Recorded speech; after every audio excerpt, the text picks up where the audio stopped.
அதோடு அவர் அரசியல் பண்ணல. அதுலேருந்து டிஸ்சார்ஜ் வீட்டுக்கு வந்து வீட்டில் தான் இருந்தார். அரசியல் பண்ணலை. சொன்ன வார்த்தை நிறைவேறுது.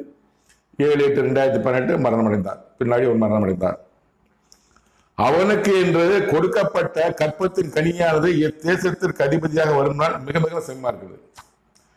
கருணாநிதிக்கு என்ற கொடுக்கப்பட்ட கற்பத்தின் கனினா குழந்தை மு.க. ஸ்டாலின் தமிழ்நாட்டுக்கு முதலமைச்சராக வரும்னால் மிக மிக செம்மா இருக்கிறது. அருமையான தெற்கு தரிசனம். 2021 எலெக்ஷனு 6 நாள் 2021 எலெக்ஷனு. இது இப்போ 17/12/2017 இறந்த உடனே தெற்கு சொல்றாரு. எல்லாம் 5/12/2017 இறக்குறாங்க. 15/12/2014 மு.க. கருணாநிதி அவர்கள் வந்து முன்னாள் முதலமைச்சர் கருணாநிதி வந்து ஆஸ்பத்திரி போயிட்டு, அப்போ காவிரி ஆஸ்பத்திரிக்கு போயிட்டு அங்கே ட்ரீட்மெண்ட் எடுத்துட்டு வீட்டு போயிட்டாரு. அவர் அரசியல் பண்ணலை. மு.க. ஸ்டாலின் முதலமைச்சர் அப்பயே சொல்றாரு, என் தேவனாய் கட்ட கடவுளின் தெற்கு தரிசனம்.